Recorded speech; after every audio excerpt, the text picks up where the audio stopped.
lalu kita ngobrol lagi bersama dengan Bung Rocky Gerung. Saya, jadi teringat dengan Anda kembali Bung Rocky ketika membaca berita Pak Prabowo itu rupanya mengajak Gibran kunjungan ke UEA ya, Uni Emirat Arab dan kemudian mengenalkan Gibran sebagai wakilnya.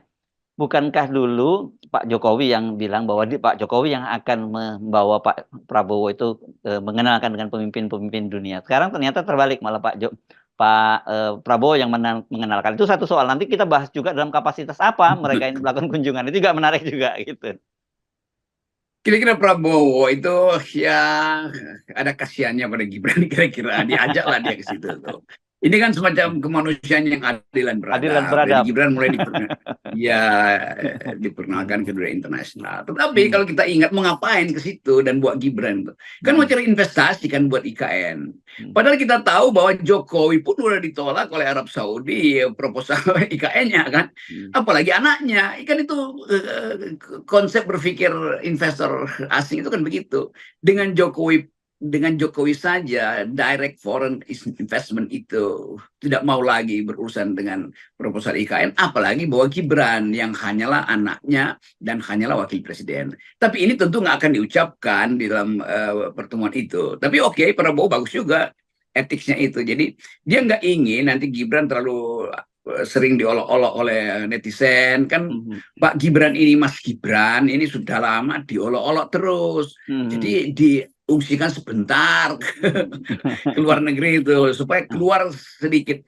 Saya juga bisa pahami Gibran ini dia stres sebetulnya karena mhm. dia nggak bisa mengatasi tekanan itu yang mungkin kalau diperiksakan ke psikiatri akan ada semacam keterangan bahwa Gibran mengalami delirium. Delirium itu istilah psikoanalisis, bahwa dia gagap untuk bicara karena kekacauan koordinasi tata bahasa politik masalahnya itu. Selama dia belum dilantik jadi wakil presiden, dia ada dalam ketegangan itu. Nah, Pak Prabowo sebagai orang yang senior, terlatih di dalam membaca anak buahnya yang sedang tegang, maka dibuat jalan-jalan. Jadi sebetulnya itu proyek jalan-jalan dari Menteri Pertahanan, bukan presiden karena belum dilantik, bertemu dengan potensial investor ke IKN yang sebetulnya tadi kita terangkan ya pasti nggak ada gunanya dari segi bisnis karena apa namanya negara-negara Arab ini kan tidak ada lagi yang mau invest ke Indonesia.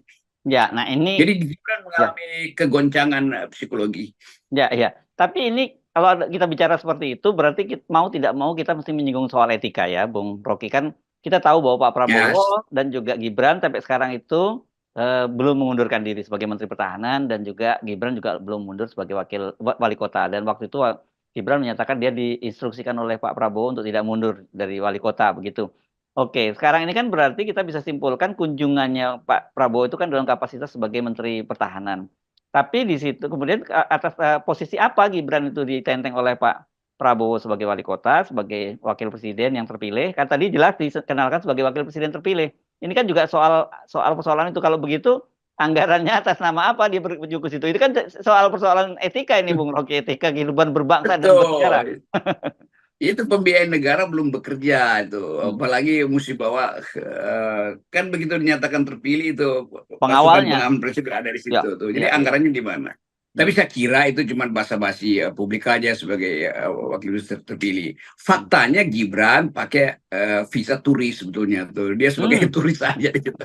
Kan mesti dianggap begitu kan. Hmm. Jadi sekali lagi ini ya ini kalau di negeri barat udah diimpeach lagi Oh itu. iya, saya kira Ngapain pakai persoalan anggaran serius ini. negara? Ya, ya. Hmm. Soal serius secara administrasi negara. Tapi di Indonesia kan nggak ada yang serius. Nanti akan kalau dinyatakan bahwa nggak layak dong Gibran pergi ke sana di biaya negara, lalu ada lembaga survei, nggak menurut publik layak, jadi diterima aja. Ya, ya, Jadi ya. bisa lembaga survei justru yang ditanyakan ini melanggar aturan apa enggak, kata publik enggak, maka lembaga survei enggak melanggar aturan kok itu. Gibran kan udah dinyatakan oleh KPU sebagai presiden terpilih, belum dilantik sehingga tidak berakibat pada anggaran negara. Itu semua hal semacam itu kita tanya pada lembaga survei aja. Ya, ya. Kan ini coba kalau kita terusin sedikit ya Bung Rocky nanti sebelum kembali ke soal hubungannya Pak Jokowi dengan Pak Prabowo ya. Gibran ini kan sekarang statusnya wali kota ya, tetapi dia sebagai wakil presiden Yes. terpilih. Ketika saya tahu seorang wali kota itu ketika pergi ke luar negeri dia mesti mengajukan izin kepada gubernurnya gitu. Kalau gubernur itu kepada Hmm. Menteri Dalam Negeri kan. Tetapi kita tahu sekarang gubernurnya itu adalah pejabat gubernur yang itu ditunjuk oleh presiden juga begitu. Jadi bayangkan betapa kacau balaunya luar biasa dan wakil gubernur juga tahu kalau ini gubernur juga tahu loh ini wakil presiden terpilih dan anaknya presiden yang nunjuk saya jadi pejabat gubernur kan. Itu jadi izin itu sekarang tidak perlu tertulis, cukup dengan lirikan mata tuh. Anak gue mau pergi ya, jangan lu Ya. ganggu-ganggu. Jadi kemampuan kita untuk set up official institution ini udah nggak ada tuh. Hmm. Jadi begitu dinasti mulai bekerja, maka seluruh keterangan birokrasi yang seharusnya Weberian, Weberian artinya tertib administrasi itu dilanggar aja kan. Kan sistem birokrasi kita cuma dua, atau Weberian atau dinastikal, kan itu dasarnya yang diajarkan oleh Max Weber. Tapi kalau kita sebut Max Weber nanti Gibran cari-cari di Google lagi itu, dan itu Hmm. bukan tugas Gibran sebetulnya, karena Gibran ya udah dia ikut aja apa yang sudah jadi semacam fatwa buat dia itu tidak memerlukan lagi basa-basi atau prosedur-prosedur birokratis untuk minta izin tuh. Jadi kelihatan betul betapa negeri ini dibuat compang-camping karena kepentingan untuk meloloskan seorang anak muda itu. Jadi ya udah kita saya selalu menganggap bahwa ya momen ini memang mesti kita lalui semua nih, ketololan, kecengengan, apalagi kebingungan, dan bahkan orang-orang yang tadinya itu punya pikiran bagus itu lama-lama menjadi pembenar keadaan ini kan. Mereka yang ahli ya, mantan anggota DPR atau mantan aktivis itu membenarkan bahwa ya nggak ada masalah dong.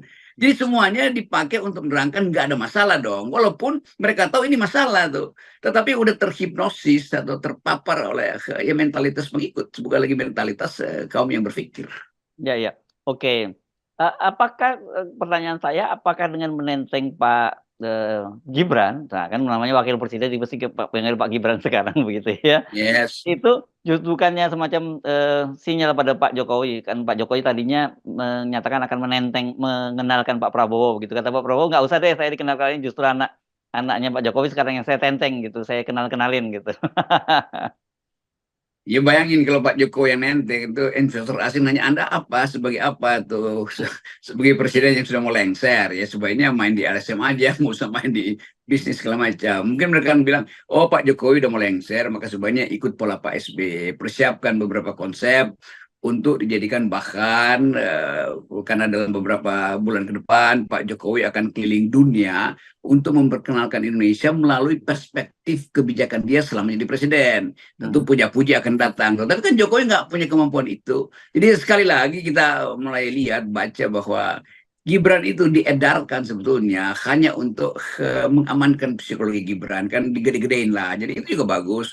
Sebagai Pak Prabowo bagus menganggap bahwa Gibran kamu mesti berani itu dan merasa bangga karena dipilih sebagai wakil presiden. Tetapi begitu bertemu dengan wartawan New York Times, ya, tentu pertanyaan pertama, Gibran kamu sadar nggak bahwa kamu itu dipilih karena dipaksakan oleh Bapak. Mau demikian juga kalau ketemu wartawan di Inggris The Guardian, pertanyaan sama akan muncul. Hmm. Kenapa? Karena semua itu yang ditanyakan oleh pers internasional. Hmm. Jadi Gibran masuk ke dalam jebakan dua hal. Dia mau diselamatkan ke luar negeri, begitu dia ketemu dengan wartawan asing, dia akan gemetar lagi. Nah, Hmm. gemetar itu yang datang dari tadi penyakit jiwa yang kita sebut delirium. Nah, ini saya pakai istilah-istilah ilmu pengetahuan ya. Jangan sampai kita anggap Gibran sakit jiwa. Enggak, itu delirium itu adalah standar untuk mengatakan bahwa ada anxiety, ada general anxiety disorder, nah itu istilahnya tuh GAD pada saudara Gibran. Nah, cuman itu yang mau kita terangkan. Nah, Pak Prabowo sebagai orang yang udah matang di dalam bisnis internasional, diplomasi internasional, itu tahu bahwa Gibran itu mesti diasuh dulu psikologinya supaya nanti nggak terlalu jomplang apa namanya penampilan gentleman dari Prabowo dengan Gibran. Ya, kan justru yang sebenarnya kalau yang lebih tepat menjelang akhir masa jabatannya itu kan seperti Pak Jokowi itu melakukan courtesy ya, kunjungan-kunjungan kepada setidaknya kepada Yes. negara sahabat gitu dan di situ justru bisa dia nenteng Pak Prabowo kebetulan Pak Prabowo kan masih Menteri Pertahanan gitu dan juga presiden terpilih. Saya kira itu mungkin lebih pas ketimbang Pak Prabowo yang malah nenteng Gibran untuk keliling-keliling dan karena ini kabarnya tidak hanya ke UEA tapi juga ke beberapa negara lain itu akan ditenteng. Nah itu sebetulnya Profesor Bagus ya Pak Jokowi memperlihatkan statementship-nya dia itu kenegarawanannya dengan memperkenalkan Prabowo, walaupun secara personal semua pemimpin dunia yang tahu siapa Sudah kenal ya. Prabowo, tapi untuk kebanggaan Indonesia ada tradisi bahwa presiden yang akan lengser sedang jadi dalam posisi lame duck ini membawa calon presiden yang akan dilantik ke negara-negara tetangga untuk katakan ini ya, entar lagi gue handover ini, gue serahkan diplomasi Indonesia dari saya tentang ASEAN pada Pak Prabowo. Saya perkenalkan pada kalangan negara-negara Eropa beberapa aja bahwa Prabowo sedang mempersiapkan sesuatu untuk menggantikan polisi saya, tapi di dalam format meneruskan, bukan untuk menghentikan, sehingga terjadi semacam pelimpahan aura dari Jokowi ke Prabowo di depan diplomatic communities, kan mestinya begitu tuh. Tetapi mungkin karena Pak Jokowi panik juga nih kalau dia nggak fokus di dalam negeri, mudah-mudahan di luar negeri justru dia dicelakakan oleh keadaan politik dalam negeri. Padahal Jokowi tetap ingin pastikan dulu bahwa biarin dulu Gibran dibawa sama Pak Prabowo, karena saya sebagai presiden masih mau mengatur nasib Kaisang untuk jadi wali kota Bekasi apa-apa, dan nasib Bobi untuk jadi gubernur Sumatera Utara. Kira-kira begitu pikiran Pak Jokowi itu. Iya, iya. Beban Pak Jokowi bukan soal Kaisang dan Bobi saja, Bung Rocky, karena ini banyak sekali, ada sekretaris pribadinya Ibu Iriana juga yang mau maju menjadi wali kota. Jadi banyak nih orang-orang dekatnya yang mau maju. Mungkin nanti sebentar lagi ada yang mau jadi maju menjadi calon gubernur dan sebagainya. Saya kira makanya itu menjelaskan mengapa tadi pagi kita membahas soal Pak Jokowi kok menjelang akhir masa jabatannya masih terus keliling dan tebar pesona kemana-mana. Gitu. Iya nih, karena masih banyak yang mau dijadikan calon pemimpin di tingkat lokal, maka Jokowi perlu sejumlah lembaga survei.